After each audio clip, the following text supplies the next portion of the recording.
नमस्कार दोस्तों, मेरा नाम है सुखदेव और मेरा चैनल देख रहे हैं जॉब तक। दोस्तों आज हम बात करेंगे नॉर्थर्न कोलफील्ड्स लिमिटेड की तरफ से रिक्वायरमेंट आई है उसके बारे में। एनसीएल की तरफ से दोस्तों रिक्वायरमेंट जो आया है, जो परमानेंट सरकारी नौकरी आया है, 570 प्लस पोस्ट की एज रिक्वायरमेंट है। ऑपरेटर, टेक्नीशियन, नर्स और अदर पोस्ट की यहाँ पर रिक्वायरमेंट है।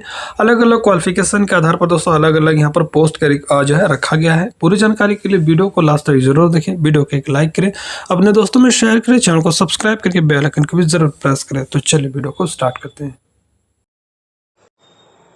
तो जैसे दोस्तों आप यहाँ पर देख सकते हो, ये इसकी ऑफिशियल नोटिफिकेशन है और ये वैकेंसीज आपका नॉर्दर्न कोलफील्ड्स लिमिटेड की तरफ से आया है और ये भारत का मिलरत्न कंपनी है और ये आपका कोल इंडिया लिमिटेड के अनुसंगी कंपनी यानी कि ये subsidiary of Coal India Limited. और यहाँ पर देख सकते हो रेगुलर बेसिस पर वैकेंसीज आई है। एम्प्लॉयमेंट नोटिस या एडवर्टाइजमेंट नंबर यहाँ पर देख सकते हैं, ठीक है। Advertisement Northern Coalfield Limited a subsidiary of Coal India Limited invite online application from eligible citizen of India for direct requirement the post of, देखिए यहाँ पर किस किस पोस्ट की रिक्वायरमेंट है। HM operator in various designations, paramedical staff in different categories and overseas civil. Their position are to be deployed across the mines establishment, hospitals and dispensaries of NCL located in the Singrauli district of Madhya Pradesh and the Sonbhadra district of Uttar Pradesh. तो यहाँ पर दो state की requirement है, यहाँ पर आपका मध्य प्रदेश में भी रहेगा और आपका उत्तर प्रदेश में। ऑल ओवर इंडिया के कैंडिडेट्स का फॉर्म भर सकते हैं, ठीक है, बट आपका जॉब लोकेशन आपका मध्य प्रदेश और उत्तर प्रदेश रहेगा, ठीक है। सबसे पहले इंपॉर्टेंट डेट्स के बारे में बात करें तो इसका जो फॉर्म है वो ऑनलाइन कब से स्टार्ट होगा, 9 अप्रैल से, ठीक है। और लास्ट डेट इसका फॉर्म भरने के लिए आपका 1 मई तक आपको समय मिलेगा, ठीक है। 9 अप्रैल तक इसका फॉर्म भर सकते हैं सुबह 10 बजे से और 1 मई तक फॉर्म भर सकते हैं 11:59 तक, ठीक है, रात के 12 बजे तक तकरीबन। और जो भी क्वालिफिकेशन हो, एज लिमिट हो, ये सारे जो कंडीशन है, रिजर्वेशन वगैरह हो, जो भी हो, वो आपका सब सर्टिफिकेट का अनुसार जो यहाँ पर एज जो डेट दिया है 1/5/2026 तक जो भी एजिलिटी क्राइटेरिया है वो आपका कंप्लीट होना चाहिए, चाहे डॉक्यूमेंट्स हो, एज लिमिट हो और या अदर भी जो है आपका जो है रिजर्वेशन के तहत, ठीक है। तो यहाँ पर सबसे पहले अगर बात करते हो पोस्ट वाइज, ठीक है, तो यहाँ पर वैकेंसीज यहाँ पर सबसे पहला जो है आपका HEMM ऑपरेटर ट्रेनिंग यहाँ पर रिक्वायरमेंट है और जिसमें से आपका यहाँ पर अलग अलग पोस्ट, जैसे डंपर ऑपरेटर ट्रेनिंग का, यहाँ पर डंपर ऑपरेटर ट्रेनिंग के लिए 308 पोस्ट है, ठीक है।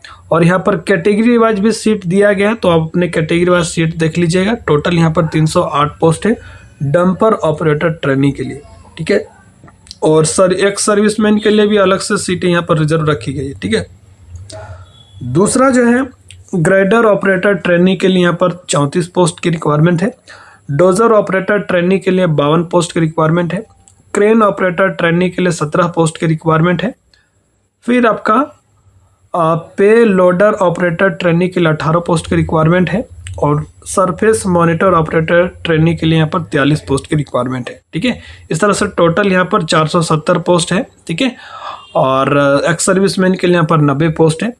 फिर टेबल बी में जो दोस्तों रिक्वायरमेंट है वो आपका पारामेडिकल स्टाफ के लिए, जिसमें स्टाफ नर्स के लिए यहाँ पर 47 पोस्ट है। फिर पारामेसिस्ट के लिए यहाँ पर दोस्तों 4 पोस्ट है। फिर टेक्नीशियन पैथोलॉजिकल ट्रेनिंग के लिए यहाँ पर 12 पोस्ट है। टेक्नीशियन डेंटल ट्रेनिंग के लिए यहाँ पर 2 पोस्ट है और फिजियोथेरेपिस्ट के लिए यहाँ पर 4 पोस्ट है, ठीक है। उसके बाद दोस्तों टेक्नीशियन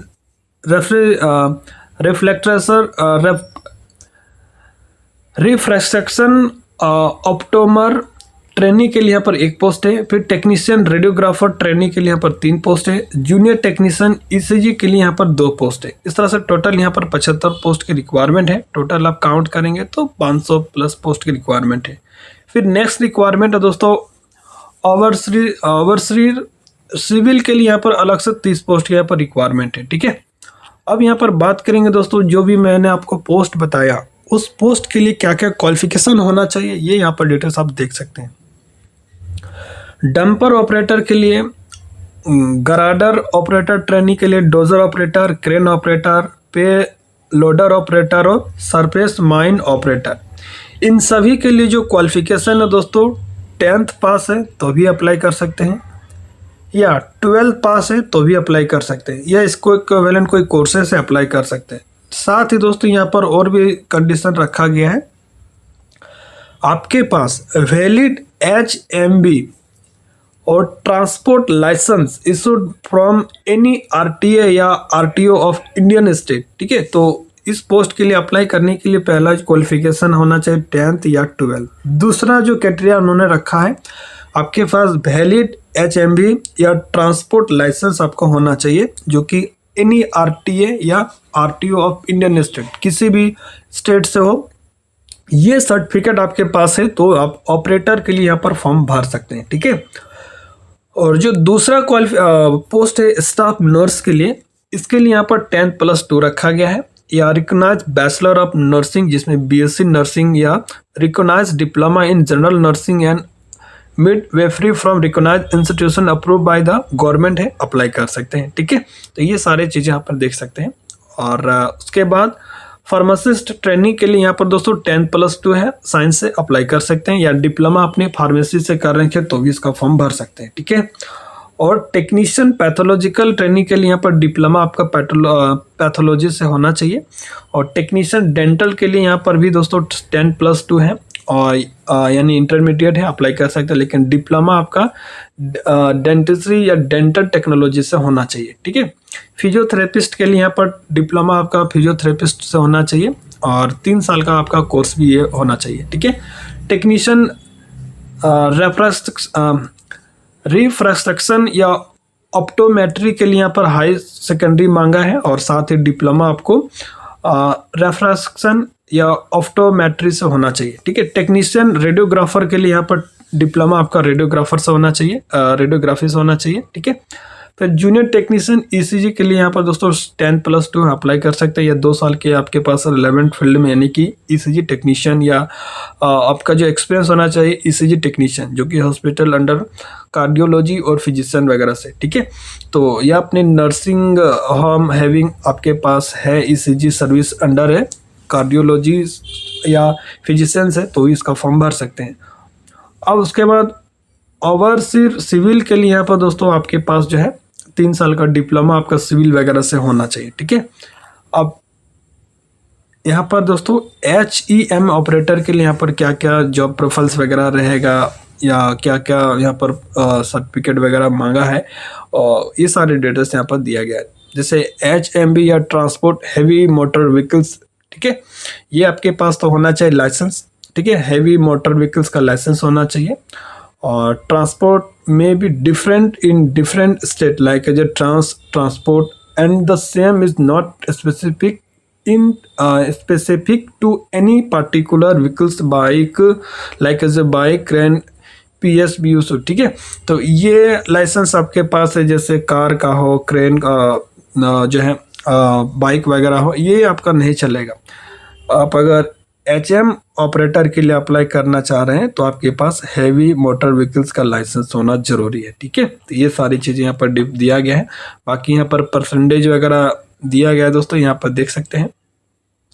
जनरल और EWS के लिए 10th या 12th में 55% होना चाहिए, OBC NCL है 50% है आपके मार्क्स, तो भी अप्लाई कर सकते हैं। SC/ST है तो 45% मार्क्स हैं, अप्लाई कर सकते हैं। ठीक है, उसके बाद यहाँ पर अलग अलग दिया गया दोस्तों पैरामेडिकल स्टाफ के लिए क्या क्या कंडीशंस है, ये सारे डिटेल्स यहाँ पर पूरा डिटेल्स दिया गया है। ठीक है, अब यहाँ पर सैलरी वगैरह की बात करें दोस्तों, किस पोस्ट में क्या क्या सैलरी रहेगा। देखिए, डंपर ऑपरेटर और ग्रेटर ऑपरेटर, जितने भी ऑपरेटर्स की है उनका जो सैलरी है वो आपका पर डे के अनुसार से 1502 रुपये पर डे के अनुसार से मिलेगा। ठीक है, तो ये सारे डिटेल्स देख सकते हैं। पहले आपको 3 साल का जो ट्रेनिंग पीरियड पे रखा जाएगा, 3 साल ट्रेनिंग या प्रोबेशन पीरियड भी कर लीजिए। 3 साल के बाद दोस्तों आपको वजह सैलरी और भी बढ़ जाएगा, लेकिन पहला 3 साल आपका प्रोबेशन पीरियड या 3 साल का ट्रेनिंग पीरियड में आपको रखा जाएगा। ठीक है, तो ये भी कंडीशन आप देखिए। बाकी जो स्टाफ नर्स हो, फार्मासिस्ट हो, टेक्नीशियन हो, उनके लिए दोस्तों ओनली 1 ईयर का रहेगा ट्रेनिंग पीरियड, और उनका उस टाइम दोस्तों सैलरी 47,330 रुपये पर मंथ मिलेगा। 1 साल कंप्लीट होने के बाद आपका जो है पोस्ट भी बढ़ेगा और आपका सैलरी भी इंक्रीज हो जाएगा, ग्रेड सी से हो जाएगा। ठीक है, बाकी अगर ऑपरेटर की बात करें तो पहले आपका कैटेगरी 1 रहेगा 3 साल तक, 3 साल कंप्लीट होने के बाद आपका कैटेगरी डी हो जाएगा और सैलरी वगैरह साथ में बढ़ भी जाएगा। ठीक है, बाकी जूनियर टेक्नीशियन ऑप्टोमेट्री वगैरह के लिए इनका भी 3 साल का जो है प्रोबेशन पीरियड रहेगा और उस दौरान आपको 43,775 रुपये पर मंथ मिलेगा। 3 साल ट्रेनिंग कंप्लीट होने के बाद दोस्तों आपका पोस्ट जो बढ़ जाएगा, ग्रेड सी वगैरह हो जाएगा। ठीक है, तो इस तरह से आपका जो है ट्रेनिंग पीरियड है। ओवरसीज सिविल के लिए भी वहाँ पर 1 साल का ट्रेनिंग पीरियड रहेगा और उस दौरान आपको 47,330 रुपये पर मंथ मिलेगा। ठीक है, बाकी यहाँ पर देखिए एज रिलैक्सेशन वगैरह दिया गया है। ठीक है, वैसे एज यहाँ पर तो 30 साल तक रखा गया है, 18 साल मिनिमम रखा गया और मैक्सिमम 30 साल रखा है। बाकी इसमें एज में रिलैक्सेशन मिलेगा। जनरल ईडब्ल्यूएस के लिए नो रिलैक्सेशन है, यानी कि मैक्सिमम 30 साल है, मिनिमम 18 साल है। एससी एसटी के लिए 5 साल एज का रिलैक्सेशन मिलेगा, ओबीसी के लिए 3 साल है। पीडब्ल्यू जनरल है तो 10 साल, पीडब्ल्यू ओबीसी है तो 13 साल और पीडब्ल्यूडी एससी एसटी है तो 15 साल। एक सर्विसमैन है देखिए एक सर्विसमैन है तो आपको अलग से एज का रिलैक्सेशन मिलेगा। ठीक है, डिफेंस सर्विस प्लस 3 साल और डिपार्टमेंटल कैंडिडेट्स हैं ऑल एम्प्लॉयज़ के लिए यहाँ पर कोई भी एज लिमिट नहीं रखा है। ठीक है, तो ये सारे डिटेल्स आप देख सकते हैं। बाकी यहाँ पर एप्लीकेशन चार्ज भी दोस्तों 1000 रुपये प्लस 180 रुपये आपका जीएसटी लगा है। टोटल यहाँ पर 1180 रुपये आपका एप्लीकेशन चार्ज है जनरल ओबीसी ईडब्ल्यूएस के लिए। ठीक है, SC ST ex serviceman PWD और डिपार्टमेंटल कैंडिडेट्स के लिए कोई यहाँ पर एप्लीकेशन चार्ज नहीं है। ठीक है, ये सारी चीज़ यहाँ पर देख सकते हैं।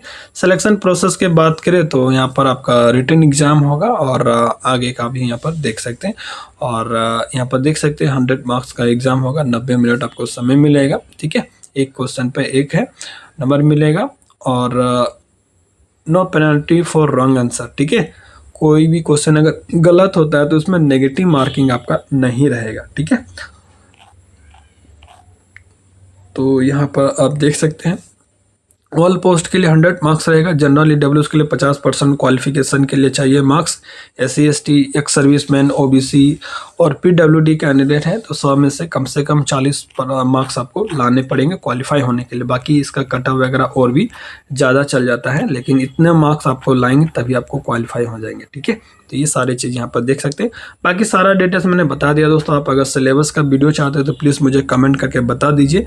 पोस्ट बैच में दोस्तों आपको सिलेबस का भी वीडियो आपको बना दूंगा। ठीक है, तो बाकी सारा डिटेल्स बता दिया। कोई डाउट है तो कमेंट से पूछ सकते हैं। मिलते हैं नेक्स्ट वीडियो में, तब तक के लिए टेक केयर, जय हिंद, वंदे मातरम।